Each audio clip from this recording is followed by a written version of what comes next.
गायमुख घाट रस्त्याच्या दुरुस्तीसाठी काँक्रीटचा प्रयोग करण्याचे महापालिका आयुक्त सौरभ राव यांचे निर्देश। काजूपाडा चेना गाव ते गायमुख घाट रस्त्याची स्थिती अतिशय खराब झाली आहे।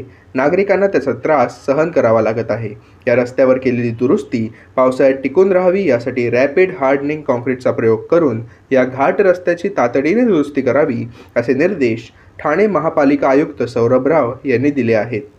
फाउंटन हॉटेल ते गायमुख घाट या ठाण्याच्या दिशेने येणाऱ्या रस्त्याची स्थिती अतिशय बिकट आहे। त्यावर खडी टाकून डांबराने ग्राउंडिंग केल्यावरही हा रस्ता वारंवार उखडला जात आहे। त्यामुळे या पट्ट्यात सर्व प्रकारच्या वाहनांची वाहतूक मंदावते। वाहने उलट्या दिशेने येऊ लागतात। गर्दीच्या वेळी येथील वाहतूक कोंडीचा परिणाम मुंबई अहमदाबाद रोडवर चिंचोटीपर्यंत जाणवतो। तसेच मीरा रोडपर्यंतही वाहनांचा खोळंबा होत असल्याची माहिती पोलीस उपायुक्त पंकज शिरसाट यांनी ठाणे महापालिका आयुक्त सौरभ राव यांच्या अध्यक्षतेखाली मंगळवारी झालेल्या बैठकीत दिली। त्यावर या रस्त्याचा मूळ ढाचा वाहून गेला असल्याने तेथे कोणतीही उपाययोजना टिकत नाही।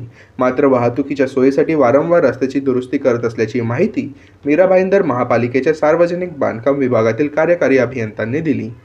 त्या संदर्भात पावसाळा असल्याने खड्डे भरताना रॅपिड हार्डनिंग काँक्रीटचा वापर करण्याची सूचना नगर अभियंता प्रशांत सोनाग्रा यांनी केली। रॅपिड हार्डनिंग काँक्रीटचा प्रयोग मीरा भाईंदर महापालिकेने तत्काळ करून पाहावा। हे काँक्रीट कमीत कमी वेळात एकजीव होते, त्यामुळे रस्ता बंद न करता दुरुस्ती करणे शक्य होते। नागरिकांना घाट रस्त्याच्या स्थितीमुळे खूप मनस्ताप सहन करावा लागत आहे। हा प्रयोग यशस्वी झाला तर घाट परिसर लगेच त्याच पद्धतीने दुरुस्त करून वाहतूक सुरळीत होण्यास मदत होईल, असे महापालिका आयुक्त सौरभ राव यांनी स्पष्ट केले। उपलब्ध सर्व यंत्रणेचा वापर करून स्थानिक पोलिसांशी समन्वय साधून 4 तासांच्या अवधीत एखाद्या मार्गिकेवरील पट्ट्यात हा प्रयोग करावा, असेही आयुक्त राव यांनी स्पष्ट केले।